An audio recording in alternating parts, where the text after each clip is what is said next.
¿Cómo ganarse a la gente? Por John C. Maxwell. El factor confianza. ¿Podemos desarrollar la confianza mutua?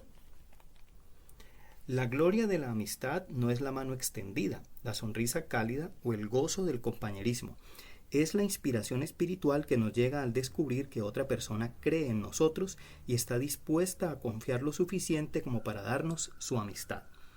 Ralph Waldo Emerson.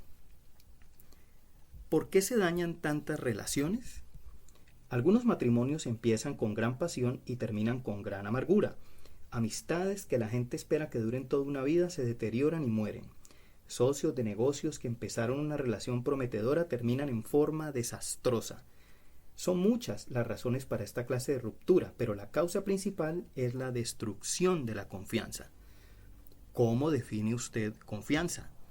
El Diccionario del Nuevo Mundo de Webster, tercera edición, define confianza como una creencia o seguridad firme en la sinceridad, integridad, confiabilidad, justicia, etc., de otra persona. Kevin Myers dice, usted tal vez no sepa qué es la confianza, pero sí sabe lo que no es.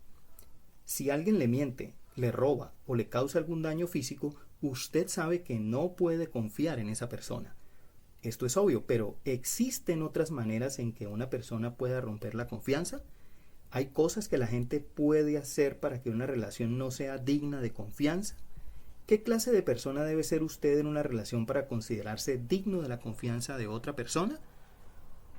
Estas preguntas son la médula de los siguientes 5 capítulos y los principios de interacción contenidos en ellos le ayudarán a responder la pregunta ¿podemos desarrollar la confianza mutua? El principio del cimiento. La confianza es el fundamento de cualquier relación. El principio de la situación. Nunca permita que la situación importe más que la relación. El principio de Bob. Cuando Bob tiene un problema con todos, casi siempre Bob es el problema. El principio de la accesibilidad. Si estamos a gusto con nosotros mismos, otros se sentirán a gusto con nosotros. El principio de la trinchera. Al prepararse para la batalla, cabe un hoyo en el que también quepa un amigo.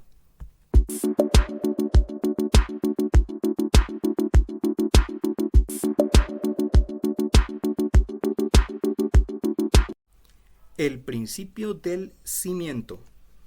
La confianza es el fundamento de cualquier relación.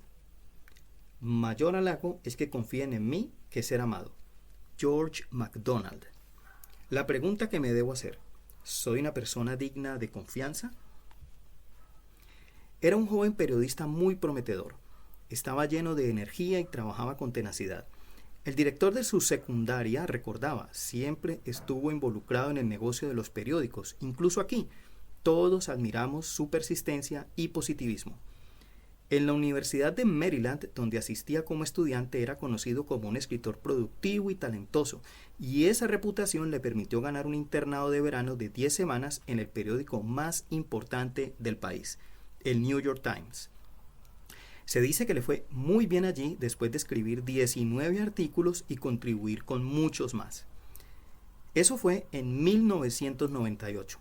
Al verano siguiente volvió a ese prestigioso diario para empezar en su nuevo trabajo y en poco tiempo lo ascendieron a reportero principiante, en lo cual se desempeñó con éxito, aunque le advirtieron que era demasiado descuidado en su trabajo. En enero de 2001, Jason Blair se convirtió en reportero de tiempo completo. A pesar de su progreso, no todo iba de maravilla con Blair. Sus editores le seguían amonestando por hacer un trabajo negligente. Jonathan Landman, el editor metropolitano del diario, le dijo a Blair que la cantidad de correcciones que le hacía a su trabajo era excesivamente alta según las normas del periódico. Eso no le cayó muy bien al editor, quien dijo a su personal en un comunicado electrónico: precisión es todo lo que tenemos, es lo que somos y es lo que vendemos. En vista del talento y el potencial de Blair, los editores le supervisaban de cerca y trabajaban con él para mejorar su precisión en los reportajes. Más adelante fue transferido al Departamento de Información Deportiva. De algún modo le volvieron a pasar de la sección de deportes a la oficina nacional y le enviaron al campo para reportar sobre el caso del francotirador en Virginia. Tras hacer varios artículos de historias nacionales, se destacó y ganó reconocimiento. Logró producir una historia tremenda alrededor del caso del francotirador. Hizo un reportaje extenso sobre la familia de Jessica Lynch, la prisionera de guerra que cayó en manos enemigas en Irak, y también escribió muchas otras historias de alto nivel. El resto de la historia. Pero entonces Jason Blair se metió en problemas, grandes problemas. Alguien notó que parte de una historia que había enviado desde el sur de Texas acerca de la madre de un soldado estadounidense muerto eran demasiado similares a una historia de otra reportera que se había escrito varios días antes que la suya.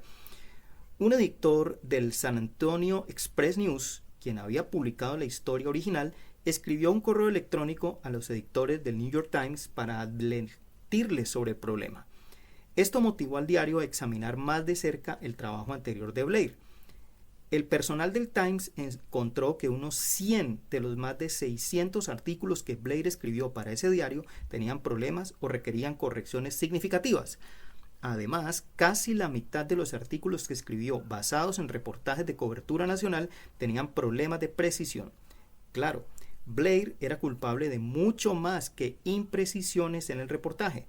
El antiguo editor del New York Times, Howard Raines, dice que una investigación reveló un patrón patológico de falsificación, fabricación de hechos y engaño.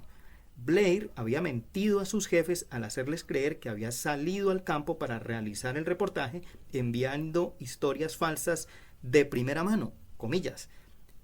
Había inventado partes de historias con el uso de fotografías y otras fuentes noticiosas y plagió la obra de otros reporteros. Incluso envió informes falsos de gastos para tratar de cubrir sus huellas. Cuando se publicó la historia, tuvo un impacto inmenso. La credibilidad del New York Times quedó en entredicho y sus representantes lo llamaron un moretón en el ojo y el momento más bajo en la historia de 152 años del periódico. Escritores del diario comentaron: aunque el engaño de un reportero del Times no impugna la obra de los demás 375, expertos y profesores de periodismo dicen que este diario tiene el deber de reparar el daño hecho a la confianza del público. Blair renunció tan pronto se hicieron públicas las revelaciones. Sus antiguos jefes, colegas y amigos dejaron de confiar en él y muchos expresaron enojo por su traición. Lo irónico del caso es que Macarena Hernández, la reportera cuya historia publicada en el sur de Texas había plagiado Blair, había servido como auxiliar voluntaria del New York Times junto a Blair. Ella dice: su historia es la de un tipo que le faltó al respeto a su profesión, embaucó a sus lectores, engañó a sus editores y le robó a sus colegas. Punto.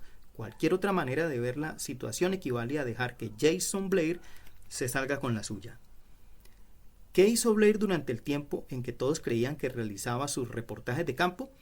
Según reporteros del New York Times, se mantenía escondido en su apartamento de Brooklyn fabricando historias y trabajando en una propuesta de publicación para un libro sobre la historia del francotirador. Después que salió la noticia de su engaño, cambió su táctica y empezó a escribir sobre sus logros en el New York Times.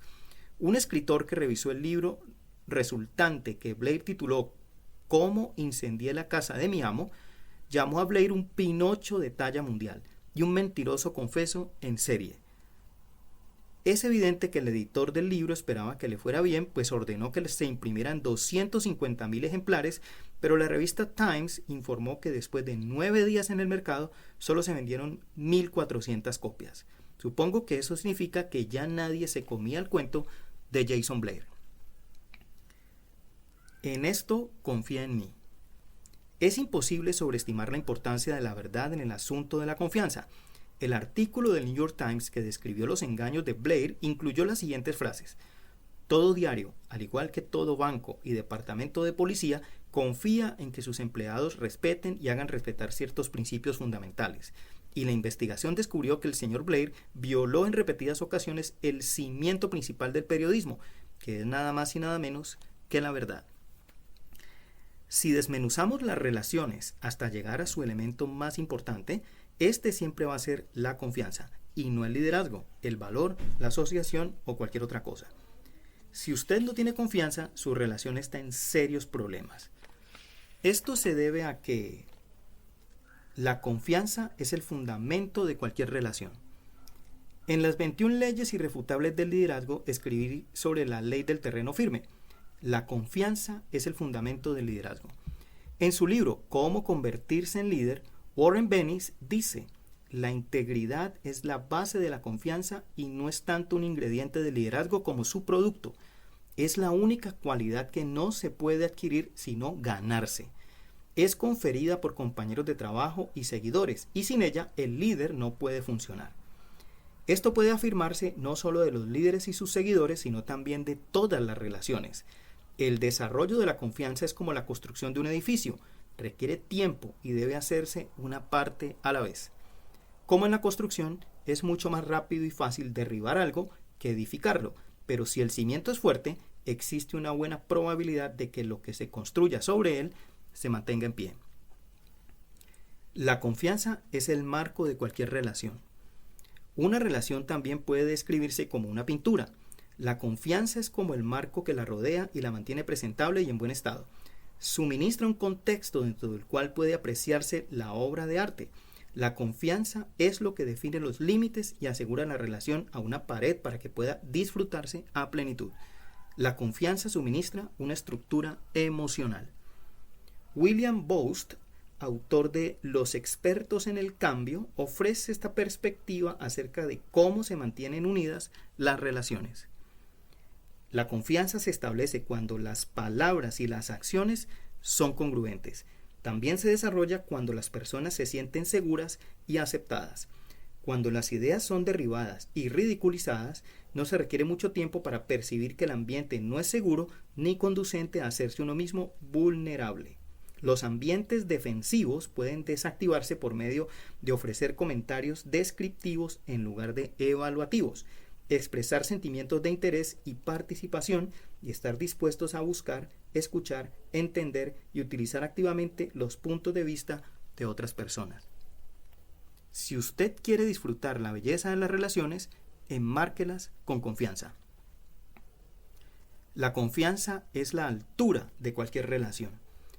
Cuando dos personas confían por completo la una en la otra, la relación puede crecer a un nivel de amistad que es una de las recompensas más grandes de la vida.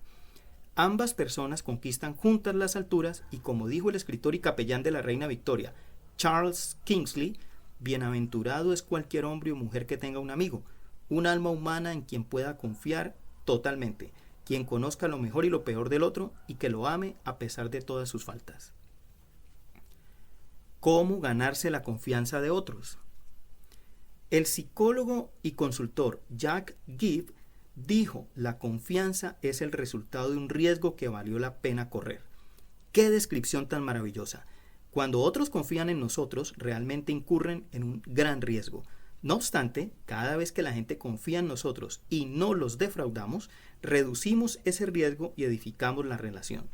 Si usted desea ser cada vez más digno de confianza y como resultado mejorar sus relaciones, recuerde estas 3 verdades acerca de la confianza. Primera, la confianza empieza con usted mismo. Shakespeare escribió: esto por encima de todo lo demás, sé veraz contigo mismo y así como la noche sigue al día, tampoco podrás ser falso con tu semejante.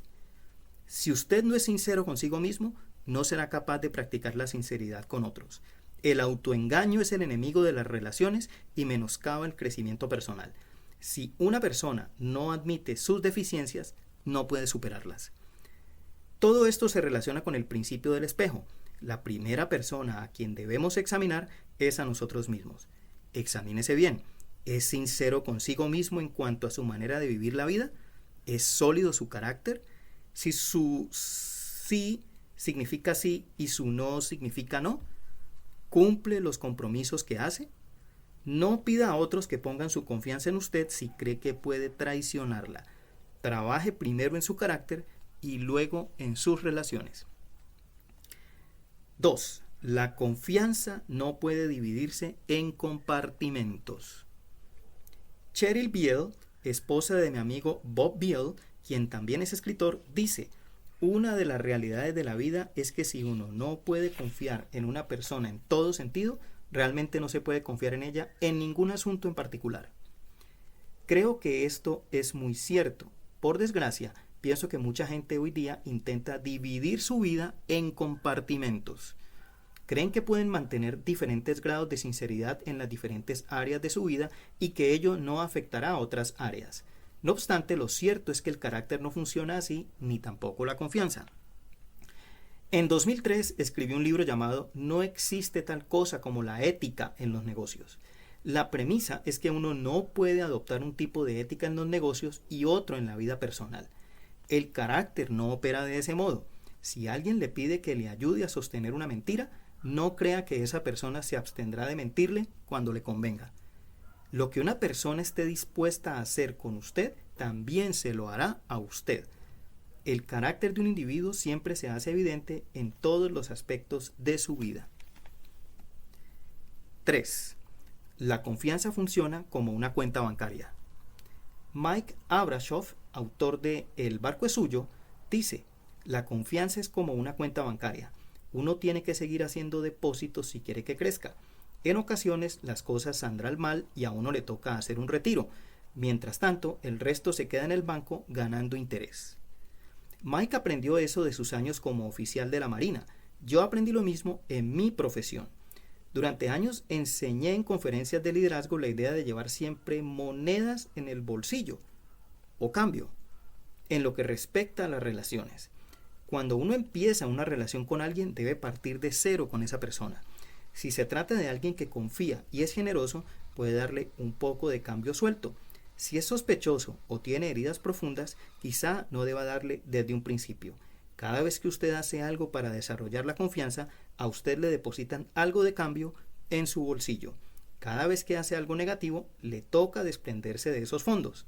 Haga suficientes cosas negativas debido a falta de carácter o competencia y quedará en la bancarrota. Esto marcará el fin de esa relación. Esta dinámica funciona en cada área de su vida. Si usted gasta todo su cambio con sus colegas en el trabajo, ellos dejarán de trabajar de buena gana con usted. Si lo gasta todo con su jefe, terminará buscando otro trabajo. Si gasta todo con sus amigos, pasará mucho tiempo solo. Si gasta todos sus fondos con su cónyuge, terminará divorciado. Si este es un concepto nuevo para usted, entonces necesita hacerse algunas preguntas al final de cada día. ¿Estoy haciendo depósitos? Piense en sus relaciones más importantes. ¿Exhibe una conducta digna de confianza que deposita dinero en el banco de las relaciones? ¿Estoy haciendo retiros? ¿Ha menoscabado la confianza en alguna de estas relaciones importantes? En ese caso, usted necesita tratar de corregir las cosas. No espere un minuto más para emprender la acción correctiva haciendo lo siguiente. Primero, discúlpese. Segundo, pregúntese por qué traicionó la confianza. Tercero, corrija el problema en su vida. Cuarto, reconozca que tarda más restaurar la confianza que perderla. Quinto, recuerde que la confianza se restaura con hechos, no solo con palabras. Hacer esto no le permitirá ganarse fondos nuevos, pero puede prevenirle perder más y tal vez pueda salvar la relación. ¿Produce ganancias mi confianza? Mike Krzyzewski, entrenador principal de baloncesto en la Universidad Duke, ofrece este consejo. Si usted crea una atmósfera de comunicación y confianza, podrá convertirla en una tradición. Los miembros más antiguos del equipo establecerán su credibilidad ante los más nuevos, y aunque no les guste todo acerca de usted, todavía dirán que usted es digno de confianza y está comprometido con ellos como equipo. Como lo dice Mike Abrashoff, usted también puede desarrollar tanta confianza que ésta aumenta sin necesidad de hacer depósitos adicionales. Por supuesto, esto requiere tiempo y una constancia extraordinaria. Un amigo de verdad. En 1978, cuando empecé a alcanzar cierto éxito como conferencista y consultor que me permitió llegarle a un público más grande, mi amigo Tom Philippe me invitó a almorzar un día y me dijo: John, vas a ser muy exitoso y cuanto más alto llegues, más difícil será discernir los motivos de otros en cuanto a tus relaciones. Solo quiero que sepas que yo seré un amigo digno de confianza. Así lo ha sido. Cuando cedí mi posición de impacto nacional en el ámbito eclesiástico para volver a ser pastor de una iglesia local, Tom se ofreció a encargarse de la organización que yo empecé y la mantuvo en buen funcionamiento hasta que pude volver a conducirla. Él siempre me ha dado consejos maravillosos, llenos de profundidad y sabiduría. También ha estado allí como amigo durante algunos de los tiempos más difíciles que mi familia ha enfrentado durante los últimos 25 años. La razón principal para cualquier éxito que yo haya alcanzado se debe a gente como Tom. He sido bendecido con muchas personas de alto calibre como él. Confío en cualquiera de las personas en mi círculo de relaciones cercanas. Ellos me aman incondicionalmente, acogen mi visión y han incorporado mis valores, me representan bien ante los demás, procuran mis mejores intereses, dicen la verdad cuando necesito oírla, me apoyan durante los tiempos difíciles y me defienden de mis críticos. No podría hacer todo lo que hago sin ellos y aunque pudiera, no querría hacerlo solo. ¿Titubea usted para confiar en otros? En este capítulo he dado mucha atención al concepto de ser una persona digna de confianza, pero reconozco que algunas personas dignas de confianza tienen dificultad para confiar en otros. Quizás algunas personas han traicionado su confianza en ellas. En ese caso, trate de dar los siguientes 3 pasos. Primero, perdónelos. Por cuanto usted es quien tiene la razón, usted tiene poder sobre las otras personas. Por favor, no abuse de ese poder. Segundo, explique que la falta nunca más debe ocurrir. Perdonar no significa que usted les permite seguir haciéndole daño. Tercero, recuerde sus mejores momentos. Todos tenemos nuestros altibajos y se requiere madurez para tratar a la gente conforme a sus mejores cualidades. Existe un gran alivio en perdonar a los demás. Si usted desea perdonar y empezar a confiar de nuevo, aprópiese de estas palabras de Henry Simpson, antiguo secretario de Estado de los Estados Unidos. La lección principal que he aprendido durante mi larga vida es que la única manera de hacer digna de confianza a una persona es confiando en ella, y la manera más eficaz de hacerle indigna de confianza es desconfiar de ella y mostrarle nuestra desconfianza. Como dije antes, confiar en otros es un riesgo, pero bien vale la pena correrlo. Sin confianza, nadie puede desarrollar relaciones duraderas y saludables. Zambúllase. No le digo que nunca vaya a salir lastimado. Esa siempre es una posibilidad latente. Lo que sí le digo es esto. Nunca experimentará el gozo que solo viene a través de las relaciones en su vida si no se dispone a darle una oportunidad real a la confianza.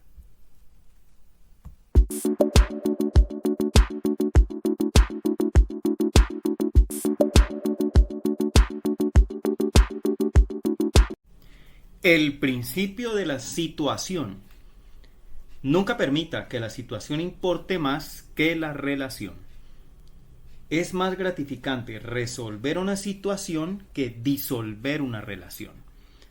La pregunta que me debo hacer: ¿pongo en algunas ocasiones las situaciones antes que mis relaciones? ¿Qué haría usted si tuviera la oportunidad de toda una vida para hacer realidad sus sueños, elevarse a la cima y tomar su lugar entre la élite en su profesión como todo un campeón? ¿Qué tal si nada más que una persona se interpusiera entre usted y su meta? ¿Le sacaría el mejor provecho a la situación? ¿Procedería a tomar el control del momento? ¿Qué tal si esa persona en su camino fuera su hermana? Hermanas en acción. Esa es la situación que enfrentó Serena Williams. Si usted es aficionado al tenis, sabe exactamente de qué le hablo, pero aunque no siga este deporte, es probable que haya oído acerca de las hermanas Williams o que haya visto los comerciales de zapatos deportivos que ellas protagonizan. Venus y Serena Williams fueron prodigios del tenis. Su padre, Richard, dice que cuando vio por televisión la imagen de una campeona de tenis femenino en el Abierto de Francia de 1978 y observó cómo recibía un cheque enorme, él decidió que si tenía más hijos con su esposa, los convertiría en jugadores de tenis. Venus nació en 1980 y Serena en 1981. Cuando Venus tenía 4 años, Richard Williams empezó a enseñarle el deporte en un parque de Compton, California. Un año después, Serena empezó a practicar con ellos. Las niñas mostraron un futuro prometedor desde temprano y dominaron en todos los certámenes en que participaron. En 1991, Venus fue clasificada como número 1 en la división de menores de 12 años, pero en lugar de mantenerlas jugando en la categoría juvenil, que era la ruta normal de los profesionales, Richard las sacó de esa liga, trasladó la familia a Florida y enroló a las niñas en una academia superior de tenis donde entrenaron durante 4 años. En 1994, Venus fue seleccionada para convertirse en jugadora profesional y Richard la inscribió en su primera competencia. Ganó su primer partido, pero perdió el segundo ante la tenista número 2 del mundo. Cuando los periodistas le preguntaron a Venus cómo comparaba la pérdida a derrotas previas, la adolescente explicó que no sabía porque nunca antes había perdido un partido. Al año siguiente, la empresa de calzado Reebok firmó con Venus un contrato multimillonario de patrocinio comercial. Al final de 1997, ella ocupaba el lugar 64 en el mundo. Mientras tanto, Serena también se daba a conocer. A los 16 terminó casi entre las 100 mejores tenistas del mundo. Las niñas crecieron entrenando juntas, practicando juntas y jugando juntas. Venus, la hermana mayor, siempre fue a la delantera, pero ellas nunca habían jugado la una contra la otra en un torneo profesional. En 1998 sucedió lo inevitable. Las dos jóvenes se enfrentaron entre sí en la segunda ronda del Abierto australiano y, como era de esperarse, Venus ganó. No fue nada divertido eliminar a mi hermanita, pero tengo que ser firme, dijo Venus tras derrotar a Serena. Después del partido le dije, lo siento mucho, pero tuve que derrotarte. Soy la mayor y me pareció que debía ganar. Las hermanas Williams siguieron viviendo y entrenando juntas, jugaron dobles y ganaron juntas, y cuando se enfrentaron otra vez en la final del campeonato Lipton en marzo de 1999, fue todo un acontecimiento. Era la primera vez que dos hermanas competían la una contra la otra por un título profesional de tenis femenino desde las hermanas Watson en Wimbledon en 1884. Venus dijo, por la forma en que jugamos, era inevitable que nos enfrentáramos en la final. También es ineludible que volvamos a enfrentarnos en el futuro. Una vez más, Venus ganó. Que gane la mejor. Ese mismo año, Serena alcanzó a probar el éxito cuando ganó el Abierto de los Estados Unidos. Era la primera vez que alguna de las hermanas ganaba una competencia del Grand Slam. Estaba lista para pasar a un nuevo nivel. Serena dijo, estoy harta de perder con jugadores que debería derrotar. Sea cual sea mi potencial, quiero alcanzarlo ahora mismo. Si logro hacerlo, veo a Venus como mi mayor competencia. En octubre de 1999, menos de un mes después de cumplir los 18 años, Serena finalmente lo logró. Derrotó a su hermana por primera vez al ganar la Copa Grand Slam en Múnich. Después derrotó a Venus muchas veces más. En 2002, Serena se convirtió en la tenista número 1 del mundo y en 2003 firmó el contrato de patrocinio más grande para una mujer atleta, $40 millones con Nike. ¿Cómo afectó toda esa competencia a su relación filial?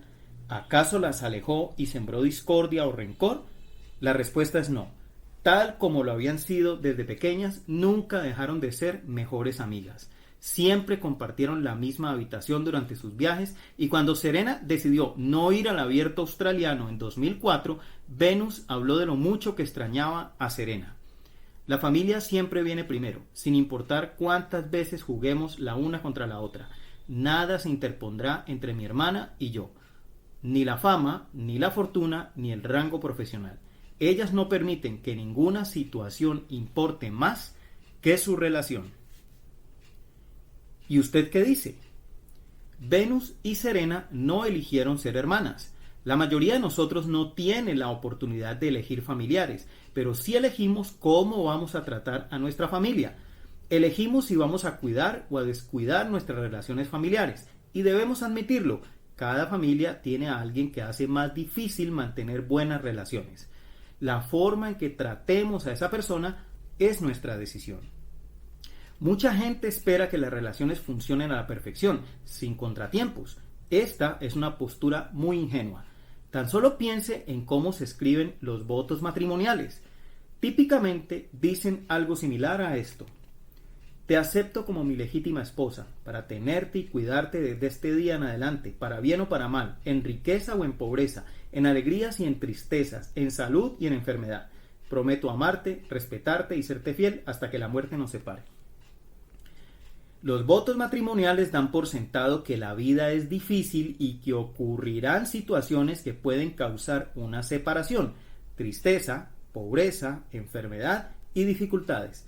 La cuestión es, cuando lleguen los tiempos difíciles, ¿qué será más importante para nosotros? ¿La situación o la relación? Tome un momento para pensar en sus relaciones. Ahora examine las siguientes listas y determine cuáles palabras las describen mejor. Explosiva o calmada. Engañosa o abierta. Egoísta o madura. Extenuante o refrescante. Insegura o segura. Manipulación o aceptación. Condicional o incondicional. Desconexión o unidad. La columna de la izquierda describe un tipo de interacción en el que la relación fluctúa según cada situación. La columna a la derecha describe la clase de interacción que sucede cuando la relación es sólida como la roca sin importar la situación del momento. Primero tome la decisión. En mi libro Hoy Importa, afirmo que la gente exitosa toma decisiones correctas desde un comienzo y maneja esas decisiones a diario. Esto es cierto en cuanto a valores, prioridades, finanzas, fe, salud y en especial las relaciones. Mantener fuerte una relación es una decisión consciente. Una razón por la que es tan alta la tasa de divorcios es que muchas personas entran al matrimonio sin un compromiso firme de nunca permitir que una situación importe más que la relación. Habiendo dicho esto, me permito aclarar lo siguiente. Hay algunas situaciones de vida o muerte en las que la relación pasa a segundo plano.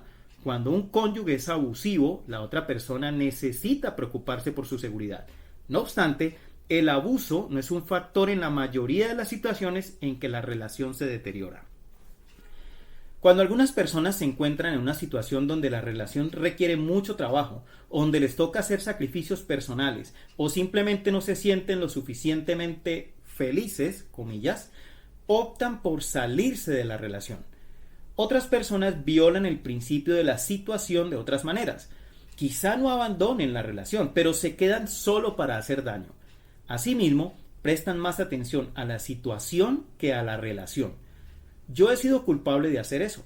Como padre de adolescentes, a veces dejo que la situación se vuelva demasiado importante para mí y como resultado, mi insensibilidad hacia mis hijos ocasiona daños en la relación. También violé el principio de la situación en mi matrimonio. Ya le he contado sobre el daño que causé a mi esposa en los primeros años de nuestro matrimonio por mi interés egoísta en ganar todas las discusiones. También he dejado que las circunstancias nublen mi juicio como líder y el resultado es que perjudiqué mi relación con algunas personas que he dirigido. Siempre que una persona pone la situación por delante de la relación, sucede por una misma razón: pérdida de la perspectiva correcta. Esto fue cierto en los errores que cometí con mi familia y como líder de una organización. También será así en su caso si viola el principio de la situación. La gente siempre es más importante que las cosas. Nuestras propiedades, nuestro poder, nuestra posición y nuestra agenda son cosas transitorias. ¿Cómo puedo mantener la situación en la perspectiva apropiada? Para mantener su perspectiva y prevenir que la situación se vuelva más importante que la relación, usted puede hacerse varias preguntas. Le sugiero que empiece con estas 5. Primera, ¿veo el cuadro general o solo la parte negativa? Siempre que experimentamos una etapa difícil en una relación, necesitamos acordarnos en primer lugar de por qué esa relación es importante para nosotros. Cuando un hijo llega a casa con una mala calificación, cuando el cónyuge se olvida de algo realmente importante para nosotros, o cuando un amigo nos decepciona, podemos sentirnos airados o defraudados. Pero, ¿qué es eso en el esquema mayor de las cosas? ¿Qué estaría usted dispuesto a recibir a cambio de sus hijos, de su cónyuge, de sus amigos más cercanos? Nada es más importante. Segunda, ¿Conecto el cuadro general con la parte negativa? De niño, mis padres fueron fantásticos en comunicarme el cuadro general, aun cuando les estaba creando un mal momento que requería corrección y disciplina. Quizá me castigaban o me pegaban cuando lo merecía, pero siempre me decían que me amaban. Cuando tuve edad suficiente para entender, me explicaron muchas veces las razones detrás de sus acciones. No siempre lo apreciaba en el momento, pero más tarde en la vida me di cuenta que esto me hizo sentir muy seguro en mi relación con ellos.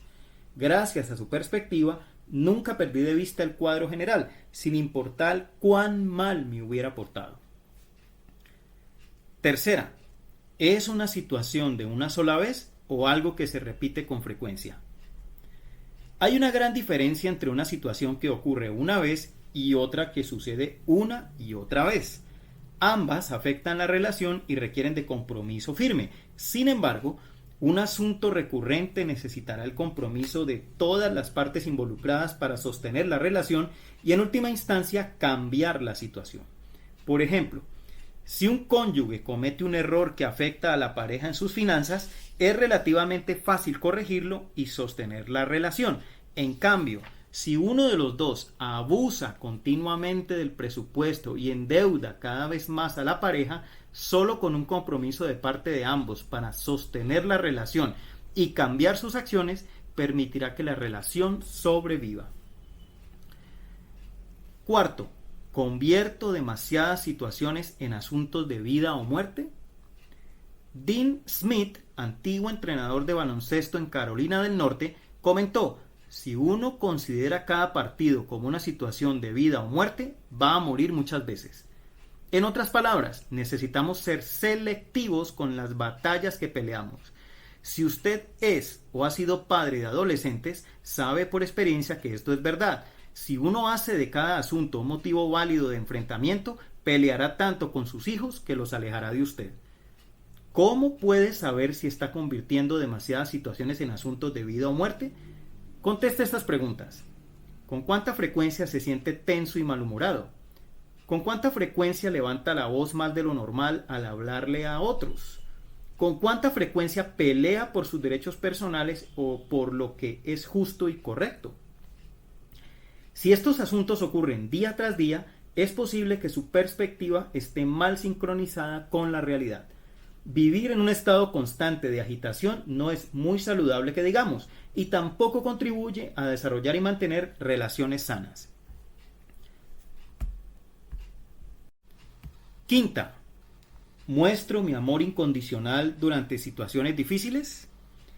Mi amigo Tim Elmore me contó la historia de una niña llamada Diana, una estudiante de secundaria que sacaba muy buenas calificaciones. Como preparación para entrar a la universidad se inscribió en una clase de química y trabajó duro. Sin embargo, por alguna razón la asignatura no le resultó fácil y por primera vez en su vida fracasó en una clase.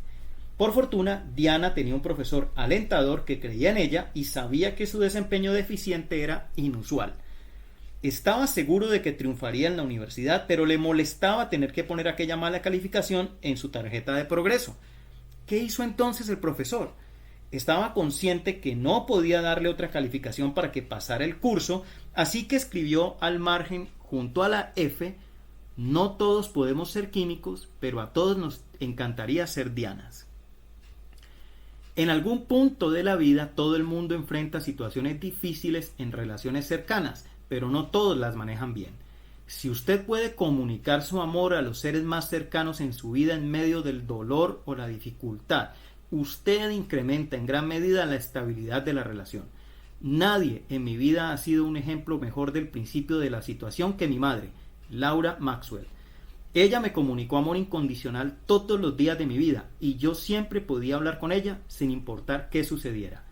Cuando era niño y pasaba por mi época más rebelde, me decía muchas veces antes de irme a la escuela: John, siempre quiero que hagas lo correcto, pero sin importar qué hagas, quiero que sepas que te amo.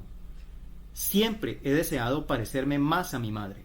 Quizá haya alguien en su vida cuyo ejemplo usted también quiera emular. Tome la decisión de poner sus relaciones por delante de las circunstancias de la vida. Si lo hace, desarrollará una confianza más profunda en sus relaciones y éstas podrán avanzar a un nuevo nivel.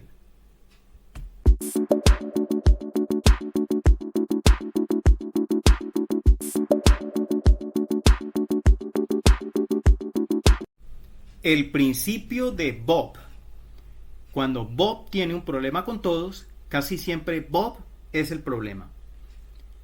Todo le parece contaminado al espía infectado, así como todo se ve amarillo a través del ojo del bilioso. Alexander Pope. La pregunta que me debo hacer: ¿seré Bob?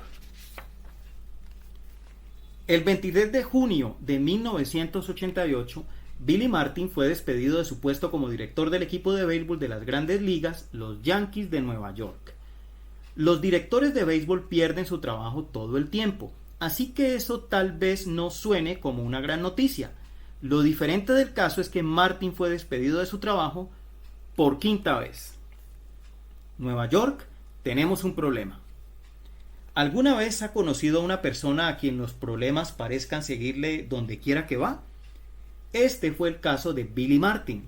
Al ser llamado a trabajar con los Yankees en 1950 como cuidador de segunda base, se unió a uno de los mejores equipos de todos los tiempos.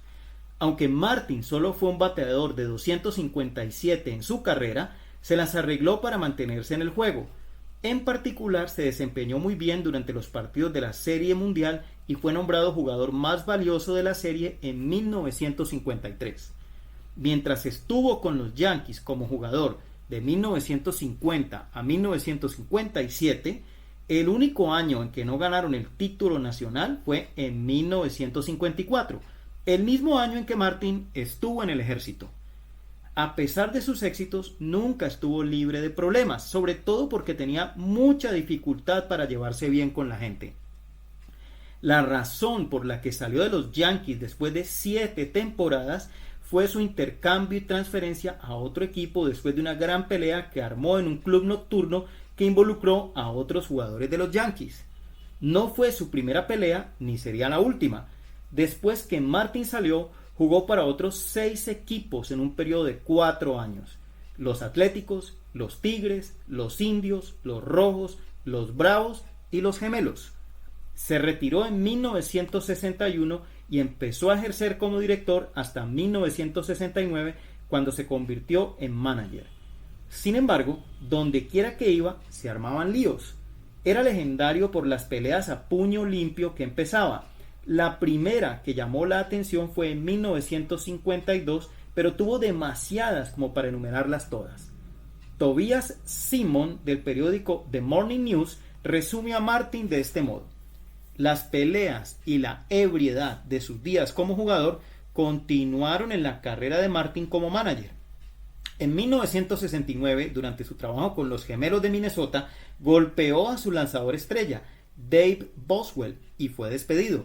En 1974, con los Rancheros de Texas, le pegó al secretario itinerante del equipo, que tenía 64 años, en una pelea por la propuesta de abrir un club para las esposas de los jugadores. Los Yankees volvieron a contratarlo en 1977 y él condujo al equipo a un título mundial, pero en un momento dado se le vio pelear con Reggie Jackson en el banquillo de los jugadores durante un partido televisado. Esto provocó que fuera despedido otra vez de su posición. En 1979, mientras se desempeñaba otra vez como manager en Minnesota, golpeó con un bate a un vendedor de golosinas. A comienzos de los 80 ya se sabía qué esperar de Martin. Contratado, despedido y vuelto a contratar por los Yankees, Martin salió de todos los trabajos que tuvo a punta de licor y riñas. Sus equipos casi siempre ganaban, pero el precio de vivir con Martin era demasiado alto. La estrella de los Yankees, Ron Guidry, dijo esto de él: si te acercas a Billy Martin de la manera correcta, él se comporta bien. Yo lo evité totalmente. Martin fue expulsado de los partidos en muchas ocasiones y suspendido varias veces por su trato a los árbitros. Tampoco se llevaba bien con los dueños de los equipos que lo empleaban. Cierta vez exigió una extensión de 5 años a su contrato y lo que recibió a cambio fue la carta de despido. El columnista deportivo y ganador del premio Pulitzer, Jim Murray, dijo de Martin: algunas personas tienen una astilla en el dedo. Billy tiene el almacén de madera completo. Se parece a Bob. Billy Martin es el ejemplo perfecto de lo que llamo el principio de Bob. Es una verdad sobre las relaciones que descubrí hace años. Si Bob tiene problemas con Bill, y Bob tiene problemas con Fred, y Bob tiene problemas con Ana, y Bob tiene problemas con Juan, y Bob tiene problemas con Sam, entonces usualmente Bob es el problema. Billy Martin parecía tener problemas con casi todo el mundo. Se metía en más peleas que un boxeador profesional. Sin embargo, nunca mostró que viera un problema en su manera de comportarse. Martin dijo: creo que si Dios fuera entrenador de equipos, lo haría con mucha agresividad, como es mi estilo. ¿Por qué razón pensaba él que le habían despedido de tantos equipos? Esta fue su explicación: a mí me despiden porque no le digo sí a todo. El mundo está lleno de debiluchos que le dicen sí a todo. No todo Bob se mete en peleas a puño limpio como Billy Martin, ni se las arregla para que lo despidan 5 veces del mismo trabajo. Mientras alguien que quebrante el principio del espejo puede ser incapaz de construir buenas relaciones, un Bob lleva las cosas a otro nivel porque no solo ocasiona problemas para sí mismo, sino para todas las personas con quienes entra en contacto. ¿Cómo se puede reconocer a un Bob? Considere las siguientes 4 características. 1. Bob es un portador de problemas. Los Bob del mundo llevan problemas por todas partes y esos problemas afectan a otros. Me di cuenta de esta verdad por primera vez a los pocos años de haber comenzado mi carrera profesional. En una reunión mensual de la Junta, uno de los miembros llamaba la atención sobre un asunto, diciendo que un integrante de la congregación tenía problemas con algo que yo hacía.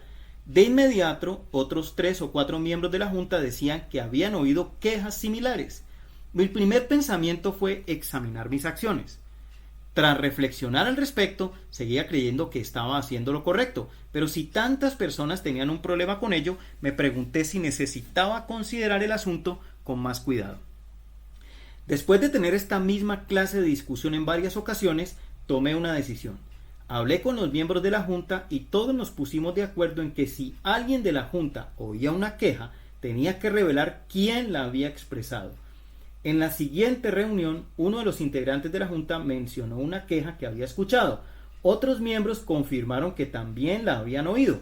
Cuando el primer miembro de la Junta reveló el nombre de la persona que se quejó, los otros dijeron: esa es la misma persona que se quejó conmigo. Sentí como si estuviera en la misma situación del granjero que acudió al dueño de un restaurante para averiguar si quería comprarle 1.000.000 de ancas de rana. Cuando el propietario preguntó dónde podía encontrar tantas ranas, el granjero respondió: tengo un pantano lleno de ranas, me vuelven loco día y noche. Después de llegar a un acuerdo para la venta de varios cientos de ancas de rana, el granjero regresó una semana después con 2 pares de ancas de rana y una cara de yo no fui. Supongo que me equivoqué. Solo había 2 ranas en el pantano, pero hacían ruido como de 1.000.000. Esa noche aprendí algo. No solo descubrí que teníamos una persona en la iglesia que no vacilaba en expresar su opinión, sino que los portadores de problemas esparcen su veneno por todas partes. ¿Sabe qué pasó también? Las próximas ocasiones en las que se mencionó algún comentario negativo en una reunión, descubrimos que se trataba del mismo miembro quejumbroso. Si usted es un líder y alguien le dice que se oyen muchas quejas, averigüe cuál es la fuente, pues podría tratarse de una sola persona que se queja más de lo normal. 2. Bob es experto en encontrar problemas. A Bob también le gusta encontrar problemas y mostrárselos a los demás. Es un fiel cumplidor de la segunda ley de Chisholm que dice: cuando parezca que las cosas están mejorando es porque se ha pasado algo por alto. Debido a que algunas personas tienen esta tendencia, he implementado una regla para los miembros del personal. Cualquiera que me llame la atención sobre un problema también debe presentar 3 posibles soluciones, pues no se necesita un talento especial para notar un problema. De hecho, si uno se fija lo suficiente, puede encontrar problemas en cualquier situación. Se requiere de mucho más talento para resolver problemas y casi todos los Bob no tienen interés alguno en ello. 3. Bob es un generador de problemas. Bob siempre crea problemas y por lo general involucra a otros en lo que hace. Es como el tipo del chiste que se jacta frente a tus amigos diciendo: Sí, en mi familia nos enorgullecemos de tener una gran tradición bélica. Mi tatarabuelo mantuvo su posición en el bloqueo de Boston en Bunker Hill contra los británicos. Mi bisabuelo se unió con valentía a las tropas aliadas para destruir a los alemanes. Mi abuelo estuvo en Pearl Harbor y mi padre luchó contra los coreanos del norte. Válgame, dice uno de sus amigos, ¿acaso alguien en tu familia se lleva bien con alguien? Enseño a la gente que trabaja en mis organizaciones que tienen dos alternativas cada vez que se encuentren con Bob o cualquier persona que cree un problema. Cada generador es como un encendedor de cigarrillos y cada uno de nosotros es como una persona que lleva dos baldes. Uno está lleno de agua y el otro de gasolina. Cuando vemos la chispa de un problema que empieza a arder, podemos elegir entre apagarlo con agua o avivarlo con gasolina. Si queremos controlar la cantidad de daño que Bob puede hacer, necesitamos usar el agua. Cuarto, Bob es un receptor de problemas. Por lo general, Bob es un recipiente de los problemas de otros y alienta a los demás para que le traigan más. Por supuesto, algunas veces Bob tiene nombre de mujer, como la que conocí en una organización y a quien llamaré Betty. Después de apagar una serie de incendios, su supervisor descubrió que todos los problemas se conectaban de algún modo con Betty. La llamó a su oficina para conversar y le relató todo lo que había descubierto. Ella admitió su parte en lo sucedido y hablaron al respecto. Es que la gente acude a mí para que le resuelva sus problemas todo el tiempo. No les pido que lo hagan, pero no dejan de hacerlo, dijo. ¿Quieres saber por qué?, le preguntó su jefe. Claro que sí, respondió Betty. Me gustaría saber por qué. La gente te ve como un vertedero. Los camiones de basura llevan su carga de desechos a un lugar que los acepta. La gente que tiene problemas lleva sus inconformidades, sus chismes y sus quejas a alguien que esté dispuesto a recibirlos. Como dejas que la gente te eche encima todos sus problemas y tú no te esfuerzas en impedirlo, ellos siguen utilizándote como vertedero y no dejarán de hacerlo hasta que les hagas saber que no son bienvenidos. Lamento decir que Betty, según me informaron, no cambió, sino que siguió dejando que la gente se acercara a su escritorio para descargar toda su basura emocional sobre ella. ¿Qué hacer con Bob? ¿Qué puede hacer usted si hay un Bob o una Betty en su vida, alguien que porta, encuentra, genera y esparce problemas? Considere las siguientes sugerencias. Responda con un comentario positivo. Cuando una persona negativa trate de echarle un problema encima, responda con algo positivo. Si el comentario es acerca de una situación, trate de encontrarle el lado positivo. Si es acerca de una persona, señale alguna característica positiva que haya observado en ella. Muestre interés en la persona criticada. Siempre que se critican los motivos de una persona, la mejor alternativa es concederle el beneficio de la duda. Nadie debería presumir que conoce el corazón de otra persona, eso es algo que solo Dios puede juzgar. Crea lo mejor de los demás y exprese esa creencia, a no ser que los individuos le demuestren lo contrario a toda luz y directamente. Motive que se den pasos concretos hacia una solución. Cada vez que alguien le trae un problema que tiene con otra persona sin haberlo tratado directamente con ella, en realidad está practicando el chisme. Y si usted escucha, también está chismeando. La mejor manera de lidiar con el chisme es instruir a la persona que se queja para que hable con la persona con quien tiene un problema. Anímele a encontrarse con él o ella cara a cara y a arreglar las cosas. Si vuelve a mencionar el asunto, pregúntele sin rodeos. ¿Ya hablaste con esa persona sobre ese asunto? Si la respuesta es negativa, rehúse discutirlo. Pida a Bob que piense antes de hablar. No todos tendrán una respuesta positiva a sus sugerencias, pero si usted tiene una conexión fuerte con Bob o está en una posición de autoridad con esa persona, pídale que piense antes de decir lo que se le ocurra mediante el uso de este acróstico. ¿Es provechoso? ¿Es inspirador? ¿Es evidente? ¿Es necesario? ¿Es sensible? ¿Es efectivo? Piense. Si puede responder sí a todas estas preguntas, será apropiado que proceda. Mantenga a Bob alejado de los demás. El antiguo entrenador de béisbol de las Grandes Ligas, Casey Stengel, dio muy buenos consejos acerca de cómo lidiar con gente problemática. Dijo que en la mayoría de equipos un director tendrá 15 jugadores que están dispuestos a atravesar una pared por él, 5 que le detestan y 5 indecisos. Él creía que el truco consistía en mantener alejados a los 5 que le detestan de los 5 que están indecisos. Si usted supervisa a uno o más tipos como Bob y no puede o no quiere sacarlos de su equipo, entonces por lo menos haga control preventivo de daños y aíslelos. No deje que esparzan su negativismo. ¿Qué tal si usted es Bob? He dicho bastante sobre qué hacer si hay un Bob en su vida, pero ¿qué hacer si usted es Bob? Si no está seguro, hágase estas preguntas. ¿Experimento alguna clase de conflicto casi todos los días? ¿Me irrita la gente con frecuencia? ¿Me suceden cosas malas como si fuera algo natural? ¿Tengo pocos amigos y quisiera tener más? ¿Parece que siempre digo lo indebido? Si su respuesta fue afirmativa a varias de estas preguntas, es posible que usted sea Bob o Betty. Si es así, recuerde la primera ley de los hoyos. Si se encuentra en uno, deje de excavar. Lo primero que debe hacer es admitir que es Bob. En segundo lugar, usted debe tener el deseo de cambiar su estilo de vida. No puede ser como la señora Moller, quien fue sometida a juicio por el homicidio de su tercer esposo.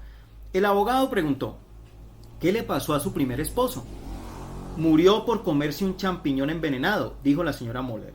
¿Y qué le pasó a su segundo esposo?, preguntó el abogado. También se murió después de ingerir un champiñón envenenado, dijo la señora Moller. Muy bien, ahora explíquenos, dijo el abogado. ¿Qué le pasó a su tercer esposo?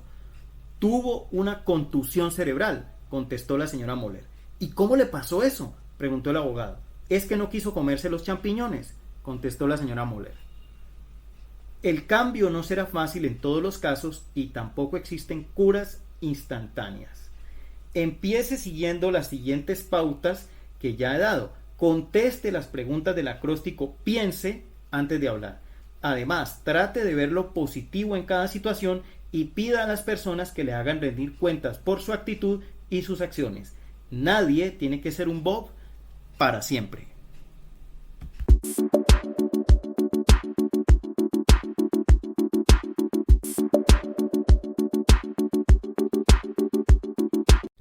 El principio de la accesibilidad. Si estamos a gusto con nosotros mismos, otros se sentirán a gusto con nosotros. El regalo más grande que podemos dar a los demás es hacerles sentir cómodos. La pregunta que me debo hacer: ¿dirían mis amigos que les resulta fácil acercarse a mí para tratar asuntos difíciles? ¿Ha tenido alguna vez un encuentro con alguien famoso? ¿Cómo fue la experiencia? ¿Fue muy emocionante o le sorprendió que fuera común y corriente? ¿Sintió decepción o fue mejor de lo que se había imaginado? ¿Se conectó con esa persona o sintió que le trataron como un estorbo? Tal vez sintió tal intimidación que ni siquiera intentó hablarle a la persona. La calidad de cualquier experiencia de primer encuentro con una persona, bien sea alguien famoso o no, depende en gran parte de la accesibilidad que nos demuestren. Todos nos hemos encontrado con personas que parecen frías y fuera de alcance, y también hemos conocido a personas que nos tratan como amigos de toda la vida desde el primer momento. Esto no es un asunto que solo se relaciona con personas importantes y famosas. ¿Cuán accesibles son las personas más importantes en su vida? Cuando usted necesita hacerle una pregunta a su jefe, ¿es fácil o difícil? Cuando necesita hablar con su cónyuge sobre un tema problemático, ¿espera un diálogo o una pelea? ¿Puede mencionarle un asunto delicado a su amigo más cercano sin preocuparse por una reacción inesperada? ¿Qué podría decirse de usted? ¿Puede la gente más cercana a usted hablarle de casi cualquier asunto?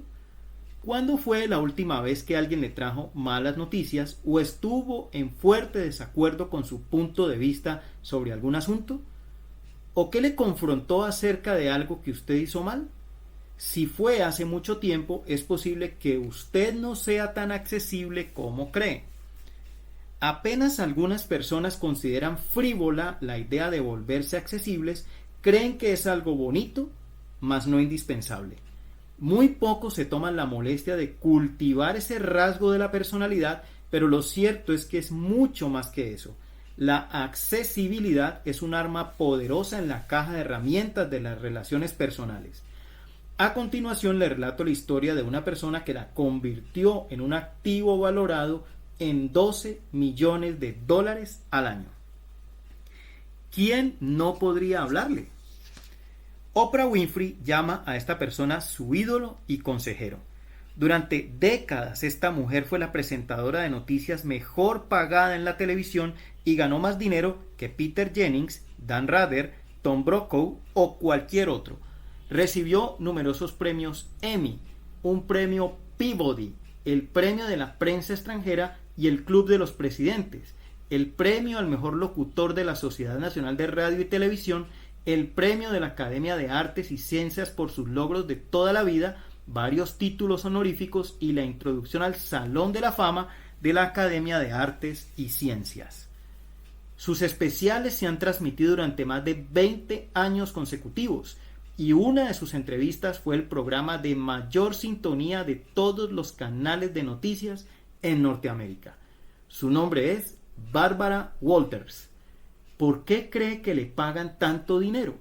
Porque cualquier persona puede hablarle de lo que sea, ya que es la presentadora de noticias más accesible en los Estados Unidos. Comienzos humildes.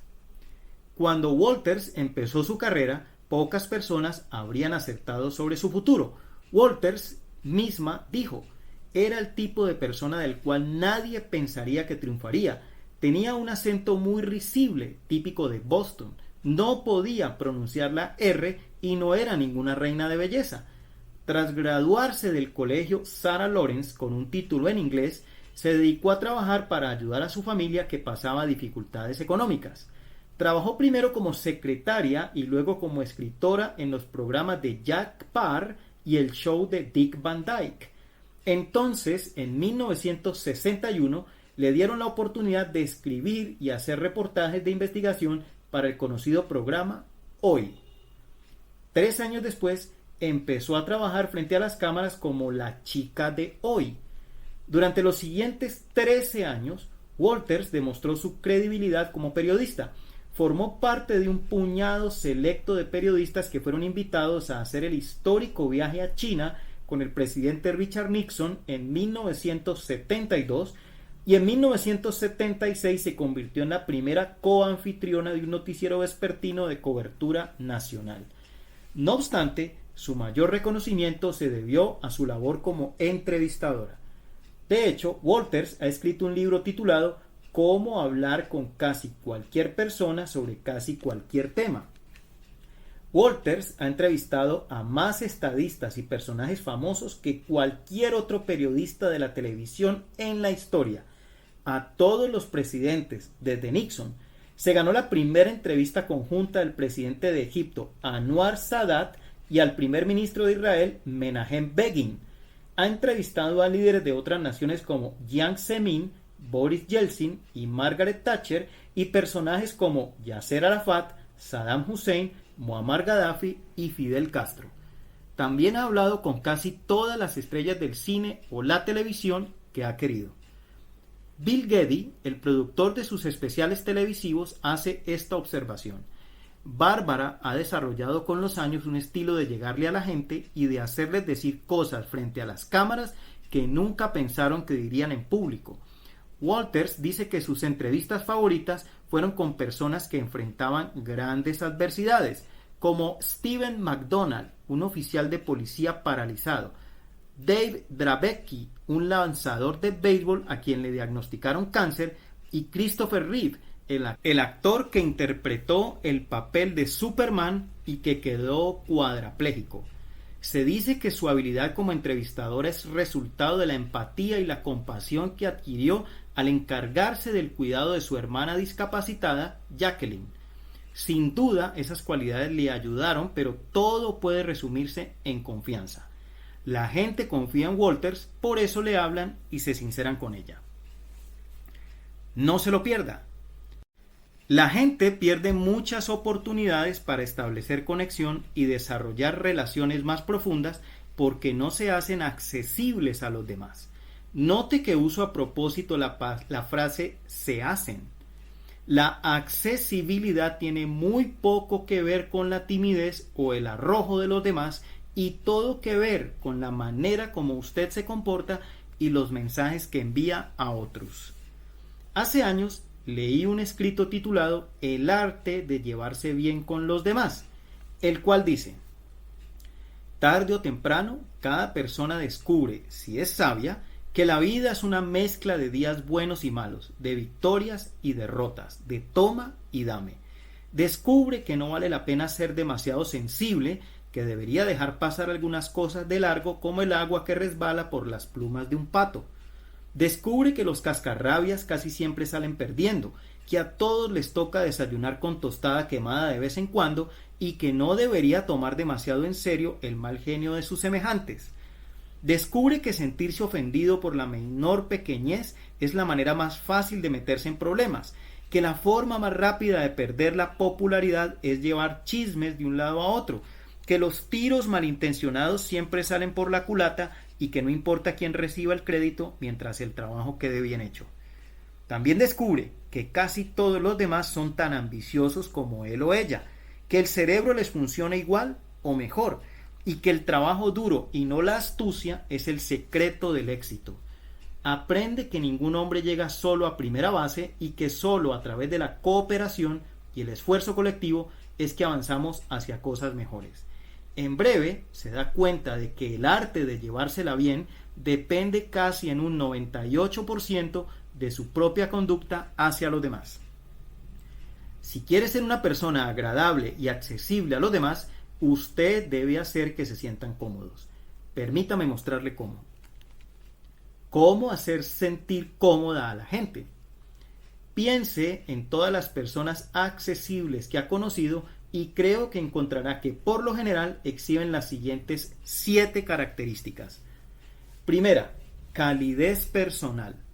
¿De verdad les gusta a la gente? Uno siempre puede darse cuenta cuando a alguien no le gusta a la gente. De igual modo, se puede sentir cuando un individuo muestra interés genuino en los demás. Son personas cálidas y bondadosas. Y como dijo Christian Bobby, la bondad es un idioma que el mundo puede hablar y el sordo puede oír y entender. Hay una escena clásica de la tira cómica de Carlitos en la que Charlie Brown dice: amo a la humanidad, pero no soporto a la gente.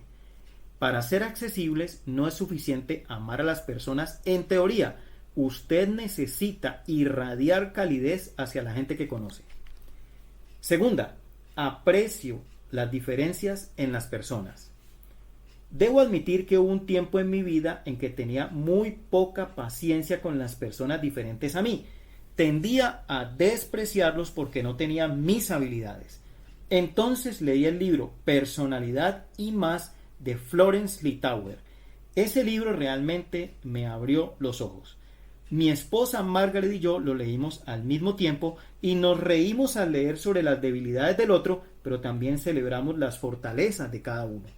A medida que aprendíamos sobre cada tipo de personalidad que se definía en el libro, melancólica, colérica, sanguínea y flemática, reconocimos a amigos, familiares y a nosotros mismos.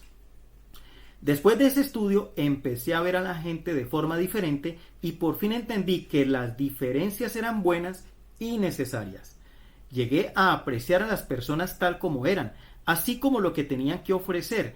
Aprendí a manejar mejor mis debilidades y vi cómo la gente puede complementarse entre sí. No solo me ayudó a que me gustara más la gente, sino que me ha hecho más agradable.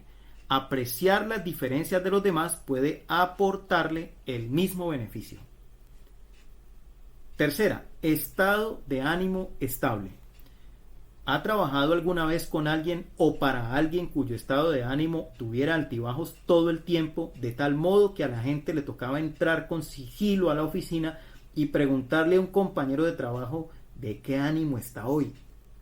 Con esa clase de personas uno nunca sabe lo que va a recibir y como resultado esas personas nunca son accesibles. A diferencia de ellos, la gente asequible demuestra constancia y equilibrio en el manejo de sus emociones. Son personas ecuánimes y hasta predecibles.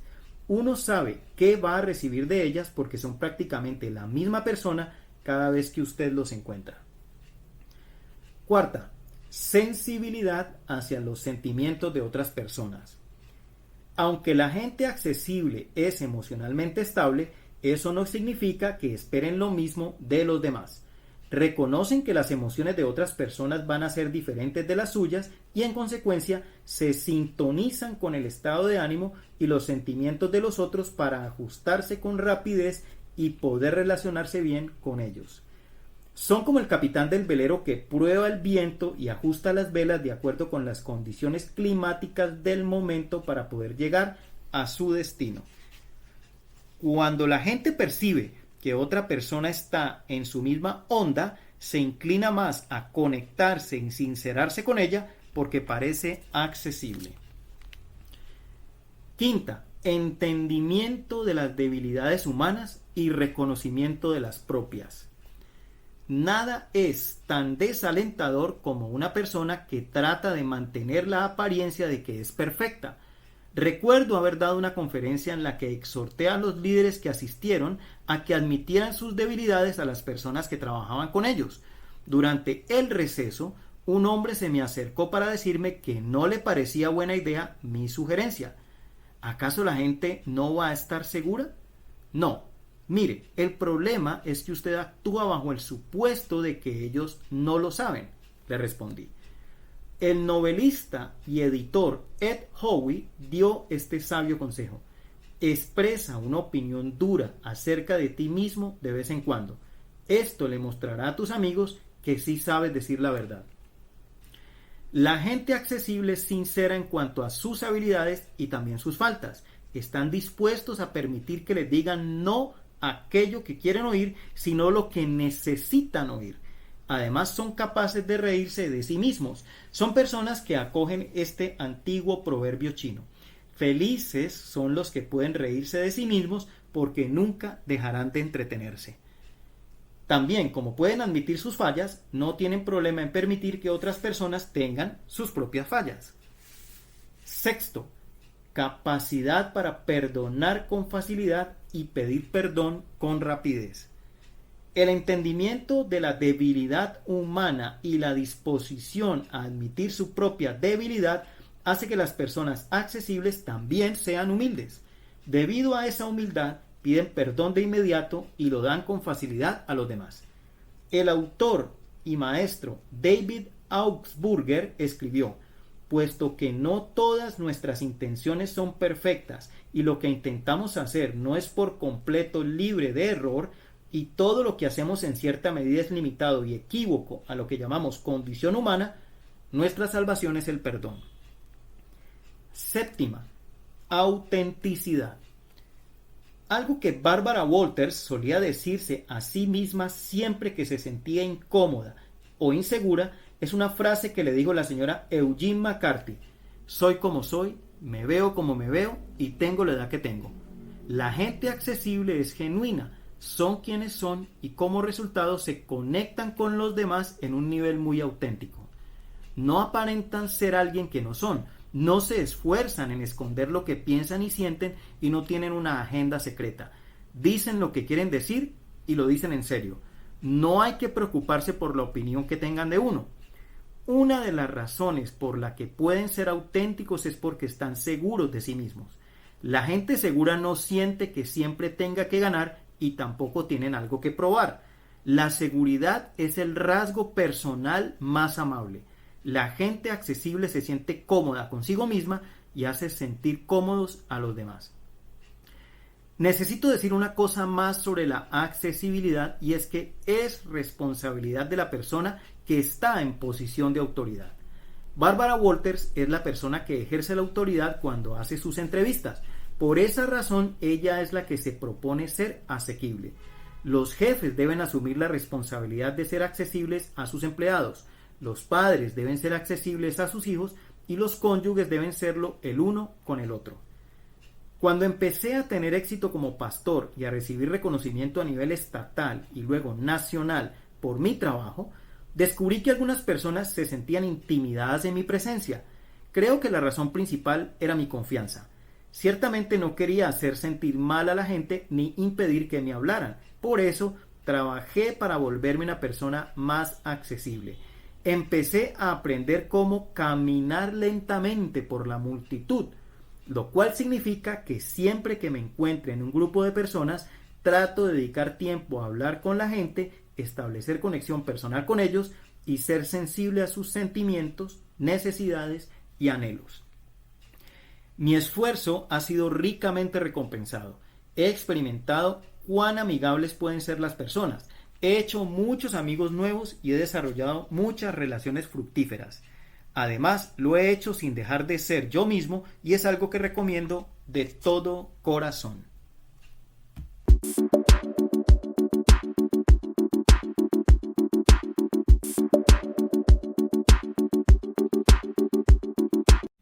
El principio de la trinchera.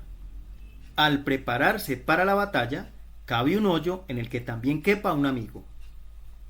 En la pobreza y demás infortunios de la vida, los verdaderos amigos son un refugio seguro.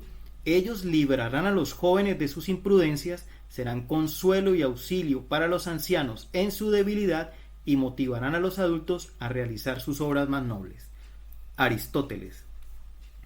La pregunta que me debo hacer: ¿soy un amigo en el que otros pueden confiar en tiempos difíciles? Hace unos cuantos años oí decir al pastor y superior del Seminario Teológico de Dallas, Chuck Swindoll, que en la Marina de los Estados Unidos le habían enseñado a cavar trincheras en las que también pudiera acomodar a un compañero. Ese comentario se grabó en mi mente porque me pareció muy sabio. Si usted examina cualquier manual de entrenamiento de infantería, encontrará que existen diversos tipos de trinchera o zanjas de combate, como ahora las llaman los marinos. Un soldado puede verse obligado a asumir una posición súbita de combate en la cual le toca correr a esconderse donde pueda, sin tiempo para prepararse. Ahora bien, si tiene tiempo, puede excavar una posición en la que solo quepa él. Sin embargo, los expertos aconsejan que una posición de combate de un solo soldado no tiene la misma seguridad que una posición para 2 soldados. Todavía sería mejor un sitio en el que 3 soldados puedan combatir juntos. El Manual de Campo del Ejército de los Estados Unidos describe así su eficiencia. Un soldado puede proveer seguridad y otro hacer otros trabajos prioritarios, mientras el otro puede descansar y comer o realizar labores de mantenimiento. Esto permite que el trabajo prioritario se complete con más rapidez que con 1 o 2 soldados en posición de combate. También añade: es más difícil para el enemigo destruir este tipo de posición, pues para lograrlo debe eliminar o neutralizar a 3 soldados. El poder de la unidad de la gente ha sido aclamado durante miles de años. Salomón, el sabio más antiguo de Israel, escribió: más valen 2 que 1 solo, pues obtienen mayor ganancia de su esfuerzo. Si uno cae, lo levantará su compañero, pero ay del solo que cae, que no tiene quien lo levante. Si 2 se acuestan, se calientan entre sí, pero el que está solo, ¿cómo se calentará? Si atacan a uno, los 2 harán frente. La cuerda de 3 hilos no es fácil de romper. Cogelet 4, versículos 9 al 12. A diferencia de Chuck Swindoll, nunca servía en la milicia. Sin embargo, uno no tiene que ser soldado para apreciar el beneficio de tener buenos amigos en tiempos difíciles. Esto es válido no solo en el ejército, sino también en el hogar o en el trabajo. Es indispensable incluso en el mundo de alta tecnología de la Internet. Encontramos un buen ejemplo en la historia de la empresa Yahoo. Al principio solo había 2 hombres en la trinchera. Yahoo empezó en febrero de 1994 como un pasatiempo de dos estudiantes de maestría de Stanford, Jerry Yang y David Filo. Estos dos estudiantes de ingeniería eléctrica crearon un directorio para llevar un registro de sus sitios favoritos en la red de informática. No pasó mucho tiempo antes de que empezaran a compartirlo con otros. Al principio se llamó la guía de Jerry a la red mundial de informática. Por supuesto, cuando Yang pensó que David hacía todo el trabajo y yo recibía todo el crédito, le cambió el nombre a la guía de David y Jerry a la red mundial de informática. Más tarde reconocieron que necesitaban un nombre menos complicado y optaron por llamar Yahoo a su sitio en el ciberespacio. Al principio ofrecieron dos servicios básicos: un directorio de sitios de internet similar a la tabla de contenido de un libro y un motor de búsqueda por palabras clave, similar a un índice. A través de Yahoo, la gente finalmente tuvo mejores herramientas para encontrar información específica en la internet. En el otoño de 1994, más de 100,000 personas utilizaban su servicio. Yang y Filo vieron la oportunidad y la aprovecharon. Formaron una empresa bajo el nombre Yahoo en marzo de 1995 y de inmediato aseguraron $2 millones de Sequoia Capital para financiar su organización. Los amigos estaban listos para embarcarse en una guerra y conquistar el mercado. Ya venían practicando el principio de la trinchera desde que decidieron trabajar juntos, pero también sabían que no podían triunfar por cuenta propia. Por esa razón se propusieron formar un equipo de gerencia. La persona a quien encontraron e invitaron a la organización como director ejecutivo fue Tim Kugel, conocido como TK. Kugel a su vez incluyó a Jeffrey Mallet como director operativo. Los 4 hombres trabajaron juntos y muy de cerca, pero los que realmente hacían suceder las cosas eran Kugel, Mallet y Yang, a quienes muchos llamaban los 3 mosqueteros. Mallet comentó: por lo general soy el pragmático, Jerry es el creativo sin límites y TK toma las decisiones finales. Los 3 siempre estamos pensando y anticipando nuestras próximas movidas. Además, cuando Yahoo tuvo que enfrentarse a la irrupción en el mercado de Eisner, de Disney, Welch, de General Electric y Gates, de Microsoft, que se propusieron tomar nuestro lugar, como lo describió Mallet, ellos se mantuvieron unidos y defendieron su posición de avanzada. Mientras muchas otras compañías virtuales o .com quebraron y desaparecieron, Yahoo siguió fuerte. Desde aquel entonces, Kugel y Mallet han pasado a emprender otras aventuras en el capitalismo, sin haber tenido rencores ni resquemores con sus antiguos socios. Al lado de Yang y Filo, ellos contribuyeron para transformar a Yahoo de un negocio con menos de 10 empleados a una empresa multimillonaria cuyas acciones se compran y venden en la bolsa de valores. Hoy día, Yahoo sirve al público más grande del mundo, con más de 200 millones de usuarios cada mes y como una red de difusión global de publicidad y otros servicios para sus clientes. Hechos sobre las trincheras. Enfrentamos muchos tipos de batalla en la vida y las trincheras que nos toca utilizar en muchas ocasiones tienen diferentes formas y tamaños. El hogar es la más importante y lo ideal sería que siempre fuera un puerto seguro con personas en quienes podemos depender. Otras pueden incluir un negocio, un equipo deportivo, un grupo pequeño, un pelotón o algo por el estilo.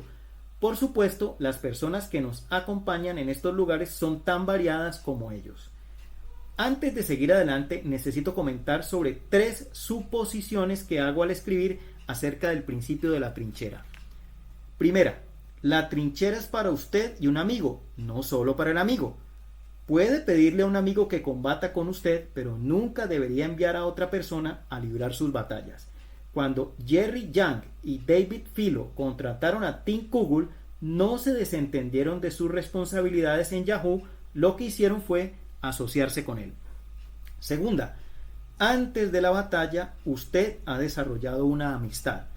El principio de la trinchera no es cuestión de imponerse a contactos distantes ni usar a la gente. necesitas ser un amigo de verdad antes de pedir la ayuda de un amigo. Tercera, usted también ha estado con sus amigos en las trincheras de ellos. Debe estar dispuesto a luchar por cualquier amigo que le pida ayuda. Eso es lo que hacen los amigos. El líder de los derechos civiles, Martin Luther King Jr., dijo: al final de todo, no recordaremos las palabras de nuestros enemigos, sino el silencio de nuestros amigos. No quiero que alguien diga que fui un amigo silencioso. Tras establecer estas premisas, presento a continuación algunas verdades acerca de las trincheras. Las trincheras sin amigos son insalubres. Separarse de los demás y tratar de enfrentarse solo al mundo no es saludable ni beneficioso. Hace varios años leí sobre una campaña iniciada por el Departamento de Salud Mental del Estado de California con el lema "Los amigos pueden ser una buena medicina". Estos son algunos de los descubrimientos que motivaron al departamento a embarcarse en la iniciativa. Si usted se aísla de los demás, tiene entre 2 a 3 veces más probabilidades de sufrir una muerte prematura. Esto es cierto sin importar que cuide su salud con buena alimentación, ejercicio y absteniéndose de fumar. Si se aísla de los demás, es más probable que contraiga cáncer terminal. Si es divorciado, separado o ha enviudado, tiene entre 5 a 10 veces más probabilidad de ser hospitalizado por un desorden mental que una persona casada. Si es una mujer embarazada que no cuenta con buenas relaciones personales, su probabilidad de tener algún tipo de complicación es 3 veces mayor que la de una mujer con relaciones sólidas, incluso si ambas padecen los mismos sufrimientos. Las experiencias de trinchera forjan grandes amistades. En la década de los 80, cuando estaba buscando a alguien que me ayudara a realizar la difícil tarea de dirigir una iglesia grande mientras dirigía un ministerio nacional, Jack Hayford llegó a mi vida. Jack es pastor de Church on the Way en Van Nuys, California, un buen amigo, un consejero sabio y abnegado. No habría podido triunfar sin su ayuda. Más de una década después, tuve que librar una batalla mucho más seria cuando sufrí un grave ataque cardíaco. Cuando Jack se enteró, me llamó de inmediato y me dijo que estaba trabajando demasiado y tendría que aprender a decirle no a la gente. Además, Jack me dijo algo que nunca olvidaré: John, sé que te resulta difícil decirle no a algunas personas. Diles que me llamen y yo diré no por ti. Me aseguraré de mantenerte alejado de esas situaciones. Jack ha sido un verdadero amigo de trinchera para mí. Hace poco, cuando el yerno de Jack murió de forma inesperada, me metí en su trinchera y lo acompañé, pues era lo menos que podía hacer después de todo lo que él había hecho por mí. Las trincheras ponen a prueba las amistades. Cuando usted tiene que enfrentar tiempos difíciles, descubre quiénes son sus amigos de verdad. Mientras Pepper Rodgers fue entrenador en la Universidad de California en Los Ángeles, tuvo algunas temporadas difíciles. Al recordar un año especialmente malo, Rodgers le dijo a un reportero: mi perro fue mi único amigo y como le dije a mi esposa que el hombre necesita tener por lo menos 2 amigos, ella me compró otro perro. Los falsos amigos son como nuestra sombra, pues se mantienen muy cerca de nosotros mientras caminamos bajo la luz del sol, pero nos abandonan tan pronto cae la noche. Los amigos de verdad se quedan a nuestro lado cuando llegan los problemas. Como dice el viejo refrán, en la prosperidad nuestros amigos nos conocen y en la adversidad nosotros conocemos a nuestros amigos. Un amigo fiel. Se dice que cuando Benjamin Franklin firmó la Declaración de Independencia, dijo estas palabras: debemos sin duda alguna permanecer juntos, pues de lo contrario, lo más seguro es que nos van a colgar por separado. Él entendió el poder de mantener alianzas fuertes durante tiempos de gran conflicto. Se sabe que Franklin fue un amigo fiel y un aliado confiable para sus compatriotas durante toda su vida. Tal vez usted tenga muchos amigos, pero no todos ellos serán amigos de trinchera, y lo cierto es que usted tampoco será esa clase de aliado para todas las personas en su vida. Las amistades de trinchera son especiales, y usted debería tener presentes los siguientes 5 aspectos antes de ponerse de acuerdo para ir a la batalla con alguien. Primero, los amigos de trinchera son pocos. Durante la Guerra Civil, el presidente Lincoln recibió muchas solicitudes de indulto por parte de soldados que estaban sentenciados a morir por deserción. Cada apelación venía acompañada por numerosas cartas con testimonios de amigos y gente influyente. Un día, el presidente recibió una petición de indulto que le llamó la atención porque no venía acompañada de ningún otro documento de respaldo al soldado. Esto asombró a Lincoln, quien preguntó sobre ello al oficial encargado de resolver el asunto. Para sorpresa del presidente, el oficial de turno dijo que el soldado no tenía un solo amigo y que toda su familia había muerto en la guerra. El presidente consideró la información y dijo al oficial que le daría su decisión a la mañana siguiente. Lincoln luchó toda la noche con el asunto. La deserción no era un problema menor, y anular una sentencia de muerte enviaría el mensaje erróneo a los demás soldados. Sin embargo, tuvo dificultad para no compadecerse de alguien que estaba totalmente solo en el mundo.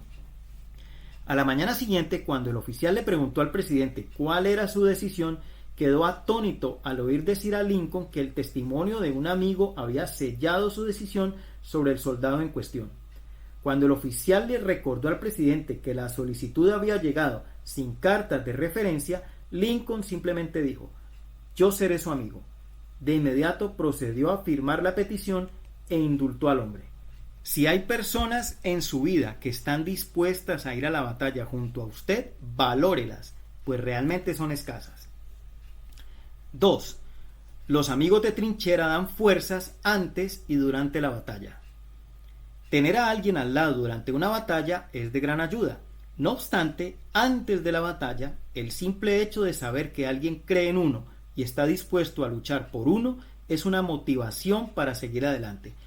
El filósofo griego Epicúreo dijo: «No es tanto la ayuda de nuestros amigos lo que nos ayuda, como el conocimiento confiado de que están dispuestos a ayudarnos». Piense en un padre, profesor, jefe o entrenador que haya hecho más de lo que le correspondía para expresar su fe en usted. ¿No fue grandioso saber que alguien confiaba en usted? ¿No tuvo un impacto tremendo esa persona en su vida? Si es así, saque tiempo para agradecerle a ese individuo y haga el mismo tipo de inversión confiando en las personas por quienes está dispuesto a luchar. 3. Los amigos de trinchera ven las cosas desde la misma perspectiva.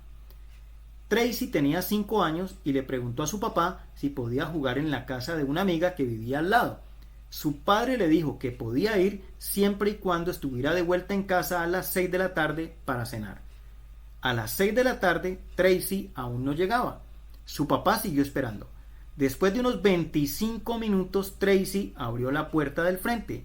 El padre se esforzó en controlar su impaciencia y le preguntó dónde había estado. «Papá, perdóname por llegar tarde, pero la muñeca de mi amiga se rompió justo cuando tenía que regresar a la casa», respondió. «Ya veo», dijo su papá, «y me imagino que te quedaste para ayudarle a arreglar la muñeca». «No, le estaba ayudando a llorar», contestó Tracy. Las personas que se meten a la trinchera con usted ven las cosas desde su punto de vista y expresan empatía por su situación. Esto no solo hace que sean de gran ayuda, sino también una fuente de consuelo y ánimo. 4. Los amigos de trinchera hacen una diferencia en nuestra vida. La gente que libra las grandes batallas de la vida con nosotros tiene un gran impacto en nuestra vida. Mencioné antes que tuve un ataque al corazón el 18 de diciembre de 1998. En las primeras horas de la mañana, mientras batallaba por seguir con vida, una llamada telefónica de mi asistente, Linda Eggers, motivó a un hombre a quien apenas conocía a meterse en la trinchera conmigo y salvar mi vida. Unos meses antes del suceso, había tenido un almuerzo con el doctor John Bright Cage, un cardiólogo de Nashville, Tennessee, quien se ofreció a ayudarme de cualquier forma que pudiera porque estaba preocupado por mi salud. Linda lo llamó a él. Él se comunicó con un colega en Atlanta llamado Dr. Jeff Marshall y el Dr. Marshall salvó mi vida. Fue un caso en donde literalmente una relación significó toda la diferencia entre la vida y la muerte. Quinto, los amigos de trinchera nos aman incondicionalmente. Se dice que un amigo es alguien que guardará mis secretos y nunca los divulgará, así sea torturado o tentado con chocolate. En el caso de mi esposa, con donas. Destruirá secretamente la fotografía que me hace ver como una ballena en la playa. Sabe que no sé de qué estoy hablando, pero me dejará llegar a esa conclusión por mi cuenta. Empieza a hacer la misma dieta que yo y también la dejará al mismo tiempo. Los amigos de trinchera son todo eso y mucho más. Son personas que enfrentarán cualquier peligro con usted, harán lo que sea por usted y le darán cualquier cosa que les parezca. El autor y antiguo pastor del City Temple en Londres, Leslie Weatherhead, escribió acerca de dos amigos quienes lo eran literalmente de trinchera, que habían sido soldados en el mismo pelotón. Dijo que cuando uno de los soldados fue herido y no pudo regresar a la posición de seguridad, su amigo fue a rescatarlo en desacato a las órdenes de su superior. Regresó herido de muerte, cargando a su amigo, quien ya estaba muerto. El oficial estaba enojado. Le dije que no fuera. Ahora los he perdido a ambos. No valió la pena, le dijo el soldado herido. Sí valió la pena, mi teniente, porque cuando llegué donde él estaba, me dijo: Jim, sabía que vendrías. A diferencia de lo que enfrentaban estos hombres, los conflictos que usted tiene quizá no sean en el campo de batalla de una cuestión de vida o muerte. Sea como sea, ¿no preferiría enfrentarlos con un amigo a su lado?